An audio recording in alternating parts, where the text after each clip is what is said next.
Let's talk about Gen Z and their very public breakup with Donald Trump. Look at this, Donald Trump's net approval rating in February of 2025. John said it right.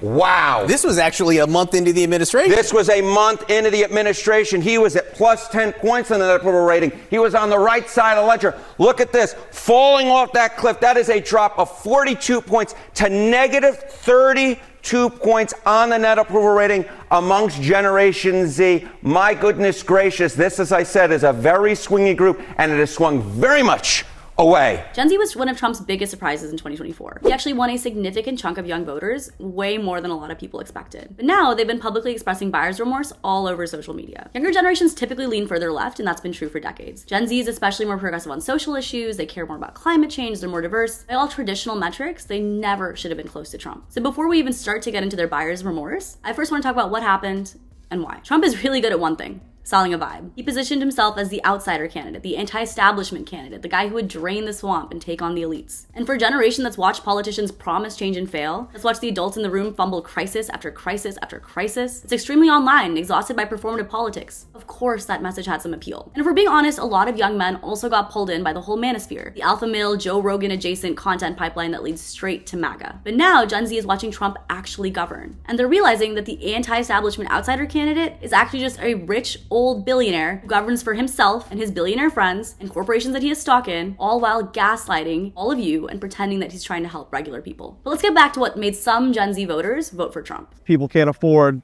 gas, people can't afford food, people can't afford rent. The cost of living has gone up within these past 4 years, and I think that everyone here has been a victim of that. In the future, I want to be able to own a home. And when he was president, the prices were a lot lower, especially for home buyers.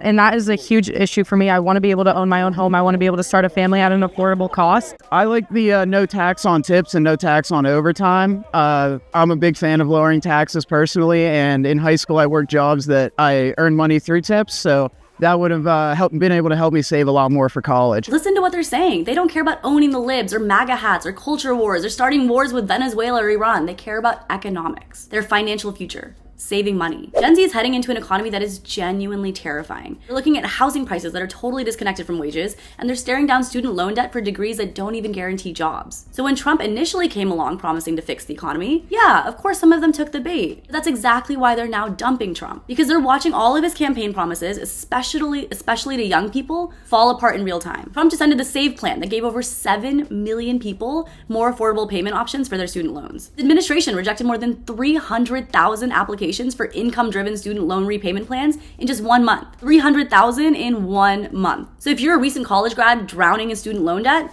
Trump just made your life significantly harder. And his budget plan slashes rental assistance by 40%, which would cause millions of people to lose rental support. So if you're a renter, like I'm guessing most of us are, your life, again, just became significantly harder. Trump is ruining the programs that help young people build their lives, and he's using that money to give tax breaks to billionaires. To be super clear, he is taking the savings that he gets from canceling affordable student loan repayment plans, and he's taking the savings that he gets from canceling rental assistance programs, and taking the savings that he gets from raising taxes on all of us normal working people, and using that money to give tax breaks to billionaires. All throughout high school, I used to be a Republican. But my family got affected by the 2017 Trump tax cuts. You got affected by it in what way? In a good way? In a bad way. In a bad way, okay. Yeah, and I was just thinking to myself, like, who is this billionaire to lie to us and say, well, I'm gonna fight for the truck driver, I'm gonna fight for the carpenter and the middle class person, when he's not any of those things. He says, my family got affected by the 2017 Trump tax cuts in a bad way. That's the moment where the Trump and the Republican con job becomes crystal clear. This person grew up Republican and believed in the party. But then Trump's signature tax cut, the one that was supposed to help working families, actually hurt this guy's family. And it hurt a lot of our families because we're not billionaires. And that realization is what so many other young people are going through. Who is this billionaire to lie to us and say he's gonna fight for the truck driver, for the carpenter, for the farmer, for any working American, when he's not any of those things? Who is Donald Trump to claim he understands what life is like for regular people when he is a billionaire and was born with a silver spoon in his mouth? Who is he to promise to fight for regular Americans when his policies consistently benefit people exactly like him? The ultra wealthy. Gen Z was born between 1997 and 2012. That means during the 2016 election, the oldest Gen Z kid was only 19 and voting in their first presidential election. The youngest Gen Z kid, literally only 4 years old in 2016. So when you're that young, you don't have that much political awareness. Parents don't tend to talk politics with kids that young, and kids are sheltered from the brunt of the consequences of an economically disastrous president like Trump. As a result, sometimes it's easy to think back on a politician with rose-colored glasses, because Gen Z didn't fully experience the realities of Trump's first term. But now, Gen Z is actually living through the reality of what happens when you have a billionaire president who is just pretending to care about working people. And one of the key ingredients to this, you mentioned too, the economy. That's the issue voters cite more than any other as the most important issue to them right now.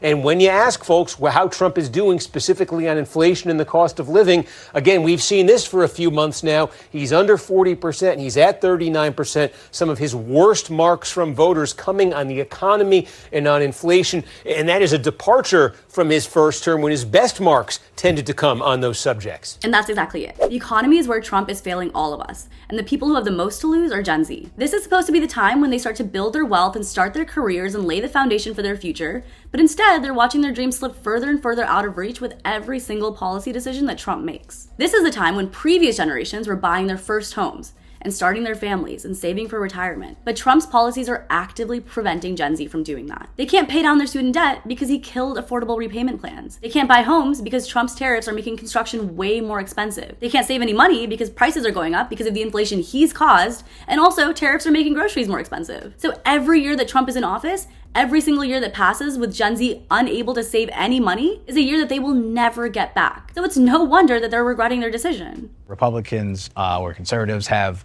signaled to men, younger men, you have a place here. If you come with us, you'll have fun. You know, you can be expressive. You can open yourself. You don't have to be polite. You don't have to pretend to be someone you're not. You know, you don't have to be restrained. I don't believe it's the way that they funnel men into this corner is the best.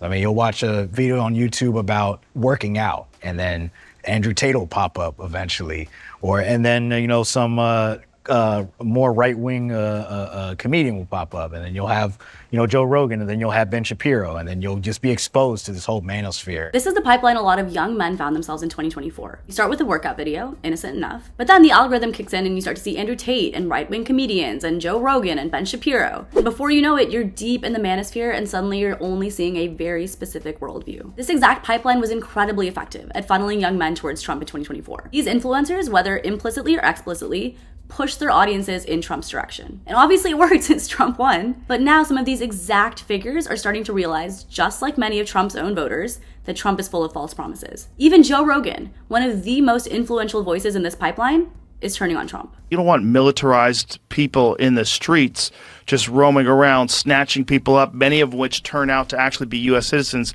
that just don't have their papers on them. Are we really going to be the Gestapo? Where's your papers? Is that what we've come to? Are we really going to be the Gestapo? This is Joe Rogan, the guy who gave Trump one of his biggest platforms, the guy that helped legitimize Trump to millions of young male voters. And now even he's beginning to question Trump. He's reacting to Trump's policies that are disguised as helping working people, when actually they're just authoritarian power grabs that have nothing to do with regular people. You know what would actually help young people? Food assistance, so families can afford groceries, cheaper health insurance, and affordable prescription drugs so getting sick doesn't bankrupt you. Renter's assistance, so you can afford to move out of your parents' house. Student debt repayment program, so you're not saddled with $1 million in debt for the rest of your life just because, God forbid, you wanted to get a college degree. Instead, what Trump is doing is sending ICE agents that are abusive and unaccountable, and kidnapping foreign presidents, and going to war with countries, and trying to buy Greenland, and picking fights with Canada over tariffs, and melting down on Truth Social at 3 a.m. over whoever decided to criticize him that day. None of it is helping you afford rent. Literally none of it. None of it is lowering your grocery bill. It's just chaos. None of it addresses the actual problems that we're facing. Trump frames everything as being better for the American people, but it's actually about power and control and ego, and most importantly, helping himself and his other billionaire friends. People are desperate for change because they work hard and they're trying to build their lives and support their families, and they deserve leaders who fight for them, not this. Not a billionaire who governs to fatten his own bank account and the bank accounts of his other billionaire friends. Thank you so much for watching. Make sure to like, subscribe, whatever feels good, call your elected officials, talk to your neighbors, and I'll see you in the next one.